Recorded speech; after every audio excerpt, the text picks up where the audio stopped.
Je vous amène au Congo-Kinshasa, le pays réputé des voleurs en costume au sommet de l'État. C'est extrêmement grave ce que je vais vous révéler dans cette vidéo. C'est du jamais vu sous le soleil. Il vous arrive de fois de vous poser des questions sur les causes justes de la pauvreté en Afrique et de la destruction des États et des nations. Parfois, vous n'avez pas des réponses justes. Aujourd'hui, nous plongeons dans les méandres des scandales financiers qui gangrènent la République démocratique du Congo depuis 2019, sous le régime du président Félix Tshisekedi. Pour être récompensé par le pouvoir dans ce pays, il faut être un voleur des fonds publics, estimé à des centaines de millions de dollars chaque année. Ici, la politique n'est pas de l'apostolat. On devient politicien en RDC pour détruire l'État.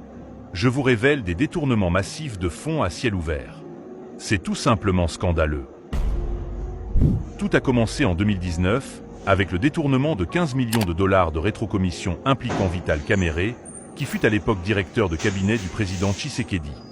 Parce que la règle est de récompenser les voleurs, il est actuellement président de l'Assemblée nationale du Parlement congolais, après avoir été vice-premier ministre en charge de l'économie. Et tout juste après, le déluge de détournement a commencé. 600 millions de dollars détournés à la présidence, pour le programme des 100 jours de Félix Tshisekedi. 57 millions de dollars détournés pour le projet de maison préfabriquée. 324 millions de dollars détournés pour l'organisation de la francophonie à Kinshasa. 102 millions de dollars détournés pour le projet Chile-Gelou. 300 millions de dollars destinés au Covid-19 détournés. Ces criminels financiers du régime de Tshisekedi sont allés plus loin, jusqu'à voler 600 millions de dollars pour le projet RAM, qui a vidé les téléphones des Congolais, ce pauvre peuple à la merci des scénarios de crimes depuis la présidence.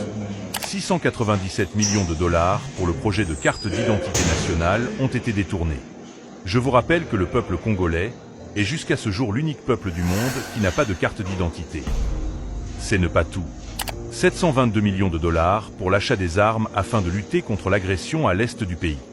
Cet argent est aujourd'hui sans trace. 430 millions de dollars pour les mercenaires, voire maison civile du chef de l'État. 100 millions de dollars pour doter la RDC d'un satellite, aussi détourné à partir de la présidence. Et ce ne sont que quelques lignes d'un tableau effarant, qui cumule plus de 6 milliards de dollars de fonds publics détournés, dans un pays où on n'a même pas l'eau potable. Ce qui est encore plus grave, c'est qu'il y a eu des projets inexistants. Et des projets qui ont existé ont été abandonnés. Des milliards de dollars volatilisés, des projets fantômes, et un silence troublant des autorités judiciaires. Où est la justice congolaise? Où est la vérité? Voici les faits. Une série de scandales, un même schéma depuis 2019, et c'est toujours des sommes faramineuses qui sont détournées, sous prétexte de grands projets nationaux.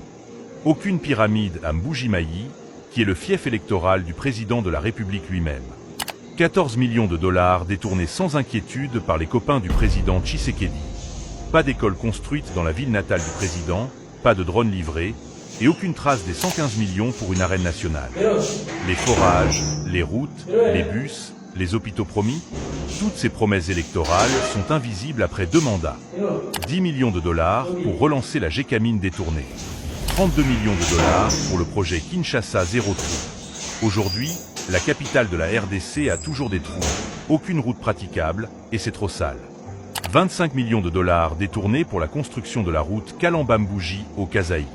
300 millions de dollars détournés pour le soi-disant projet de construction de forages. 13 millions de dollars pour les lampadaires volés. 3 millions de dollars détournés au Sénat. 70 millions de dollars pour relancer la société cominière détournée. Silence radio et coupable au sommet de l'État, fait sentir la complicité même du président de la République lui-même. Tous ces projets sont à l'abandon, certains n'ont jamais démarré. Cet homme Nicolas Kazadi, ancien ministre des Finances, est parvenu jusqu'à dénoncer le système du partage des millions de dollars entre copains à la présidence, avant toute exécution des projets fantômes. Lui-même en a été l'artisan. Il n'est pas inquiété. Il circule librement parce qu'il a aussi volé pour le compte de la famille présidentielle. Pour le défendre, le président lui-même a dit qu'il est père de famille et n'a pas droit à des poursuites judiciaires. Selon plusieurs sources, l'argent destiné à ces projets était déjà partagé entre les responsables, avant même le dépôt de la première pierre. Une pratique devenue système, un vol institutionnalisé qui trahit le serment du président Tshisekedi lui-même. Et dans tout ça, c'est le silence du ministre de la Justice qui étonne. Dans un pays où la justice devrait agir d'office, les injonctions du ministre de la Justice Constant Moutamba ne servent qu'à attaquer les journalistes et les opposants. Aucun communiqué du garde des Sceaux demandant l'ouverture d'une enquête auprès du procureur de la Cour de cassation. Aucune responsabilité morale.